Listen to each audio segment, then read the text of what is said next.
Welcome to my channel Tally online class. आज की video में हम बैंकिंग फीचर्स स्टार्ट करेंगे।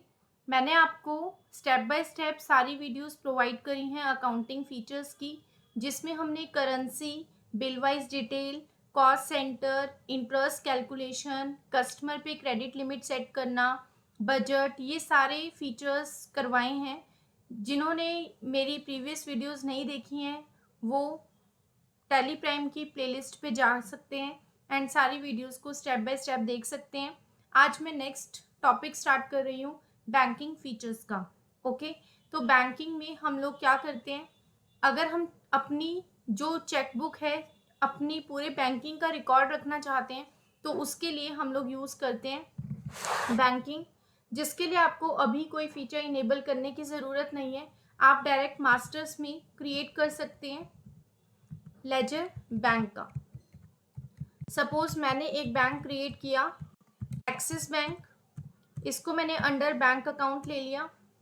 यहाँ पर अकाउंट नंबर आ रहा है, आप अपने बैंक का प्रॉपर अकाउंट नंबर यहाँ पे ले सकते हैं, IFSC कोड ले सकते हैं।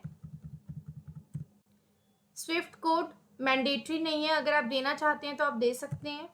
बैंक नेम में साइड से आप अपने बैंक का नेम सेलेक्ट कर सकते हैं, बट ये बैंक की लिस्ट आपकी तभी यहाँ पे शो करेगी जब आप लाइसेंस वर्जन यूज कर रहे होंगे। अगर आप एजुकेशन वर्जन पे काम कर रहे हैं तो यहाँ पर ऑटोमेटिक आपका नॉट एप्लीकेबल ही आएगा, आपको बैंक की लिस्ट नहीं शो करेगी।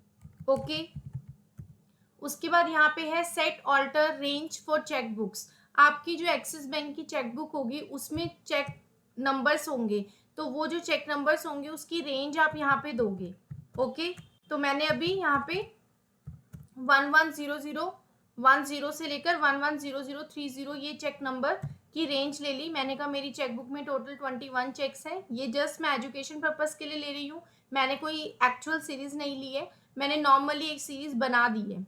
ओके, एंड यहाँ पे मैंने चेकबुक का नेम मेंशन कर दिया, जो भी मेरी चेकबुक का नेम है। ओके, मैंने यहाँ पे बुक 1 दे दिया। जब मेरी ये वाली चेकबुक कंप्लीट हो जाएगी, खत्म हो जाएगी, तो जब मैं दूसरी चेकबुक इशू करवाऊंगी उसकी चेक नंबर की सीरीज जो है वो आप यहाँ पर डाल सकते हैं। तो यहाँ पे आपने एंटर किया एंड उसके बाद नेक्स्ट है इनेबल चेक प्रिंटिंग। अगर आप चाहते हो कि आपको इलेक्ट्रॉनिकली चेक प्रिंट करवाना है, आप चाहते हो कि डायरेक्टली टैली से ही चेक प्रिंट करवाना है, तो उसके लिए आपको इनेबल चेक प्रिंटिंग के फीचर को भी इनेबल करना पड़ेगा। And set alter cheque printing configuration, इसको भी आप येस करेंगे। एंड जैसे ही आप इसको येस करते हैं, यहाँ पे आपको एक्सिस बैंक के बहुत सारे फॉर्मेट्स दिखाई देते हैं।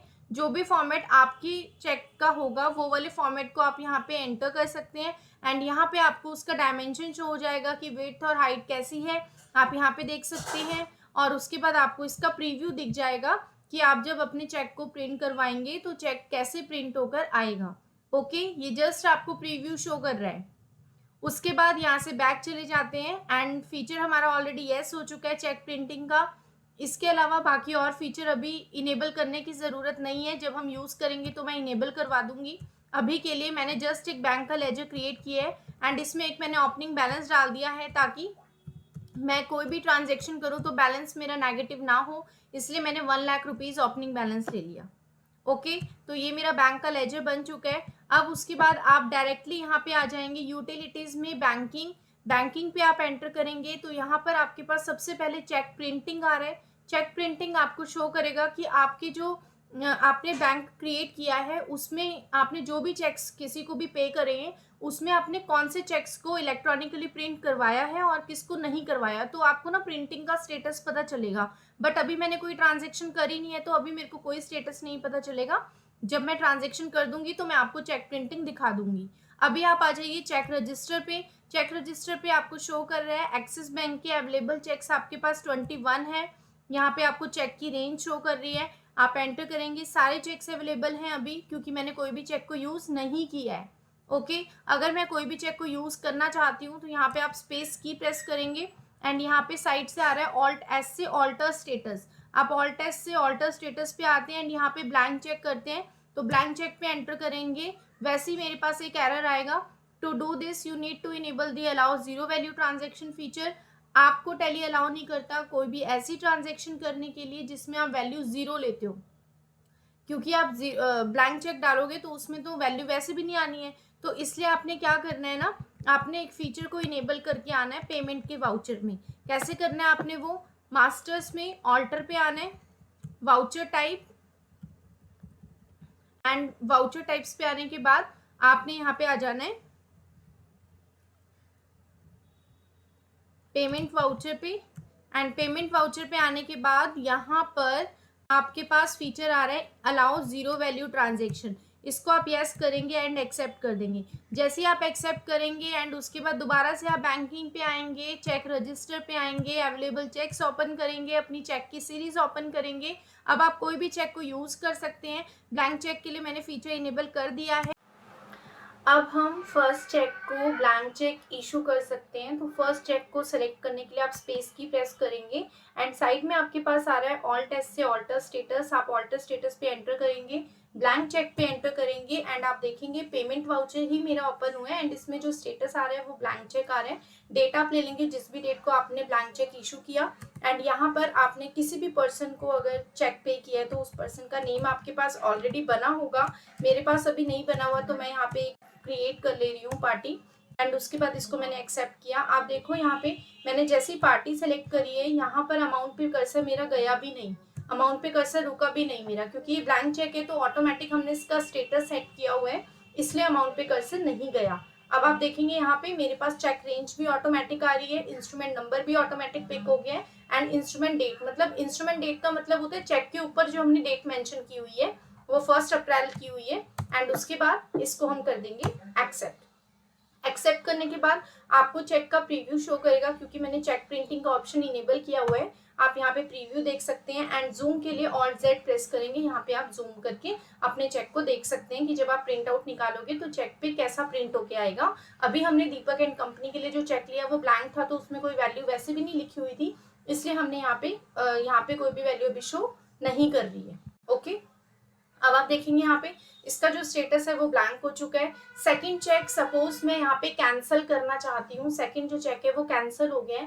कैंसिल किसी भी रीजन से हो सकता है, सपोज आपका जो चेक है वो बाउंस हो गया, जो आपने चेक इशू किया था किसी पार्टी को वो बाउंस हो गया, या वो चेक में कोई मिस्टेक हो गई जिसकी वजह से वो कैंसिल हुआ, या आपने किसी को अपनी अकाउंट डिटेल्स देनी थी तो आपको कैंसिल चेक देना पड़ा उसके लिए। तो आप कोई भी चेक का स्टेटस अगर कैंसिल करना चाहते हैं तो उसके लिए भी आपको स्पेस की प्रेस करनी है एंड ऑल्ट एस से आप ऑल्टर स्टेटस पे आ जाएंगे एंड यहाँ पे कर लेंगे कैंसिल चेक।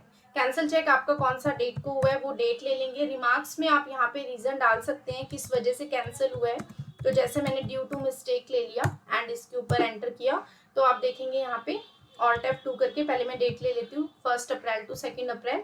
तो मेरे पास फर्स्ट 2 चेक्स का स्टेटस शो कर रहा है। तो ये तो ऐसे था कि चलो ठीक है, ये एक्सेप्शनली आपने blank cheque cancel cheque use किया, बट अगर आप नॉर्मली भी किसी को चेक पेमेंट करते हो तो भी आपके पास यहाँ पे पूरा इसका स्टेटस रहेगा। सपोज मैं अब नॉर्मल पेमेंट वाउचर में एक पेमेंट करती हूँ जिससे मैं एक्सिस बैंक का चेक पे करूंगी। यहाँ पर मैंने एक्सिस बैंक ले लिया एंड मैंने कहा मैंने दीपक एंड कंपनी को चेक पे किया है 6,000 रुपीज़ का, एंटर किया मैंने और यहाँ पे आप देखेंगे इंस्ट्रूमेंट नंबर अपने आप पिक हो गया, जो भी sequence wise cheque number use होना था वो ऑटोमेटिक पिक कर लिया गया है। इंस्ट्रूमेंट डेट में आपने जिस भी डेट को चेक इशू किया वो डेट ले लेंगे आप एंड उसके बाद एक्सेप्ट कर लेंगे।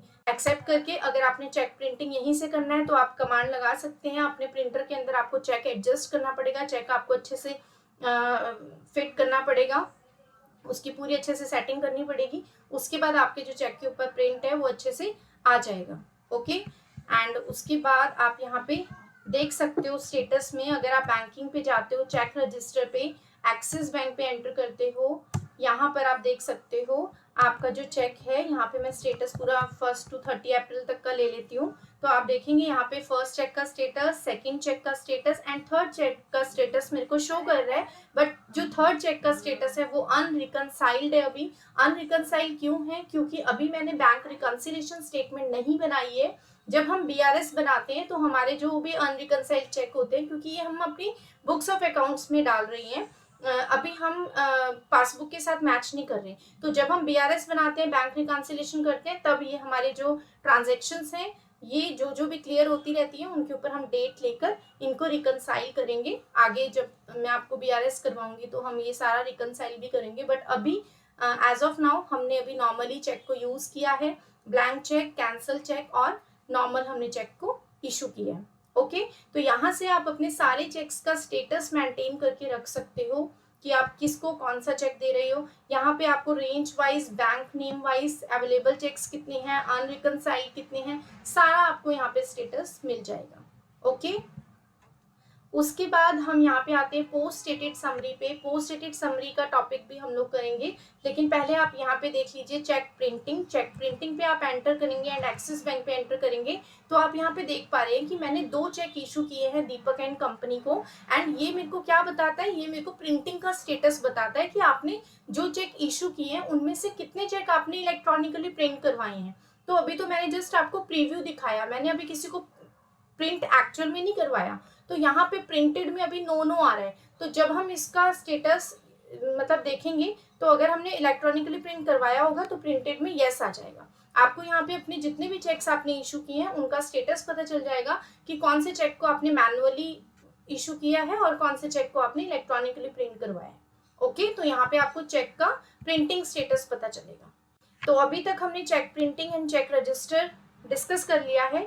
नेक्स्ट वीडियो में मैं आपको पोस्ट डेटेड समरी बताऊंगी, डिपॉजिट स्लिप, हम बैंकिंग के फीचर्स को आगे करेंगे स्टार्ट। तब तक के लिए आप इतना करके देखिएगा, कोई भी डाउट होता है तो प्लीज पूछिए। Thank you so much for watching this video.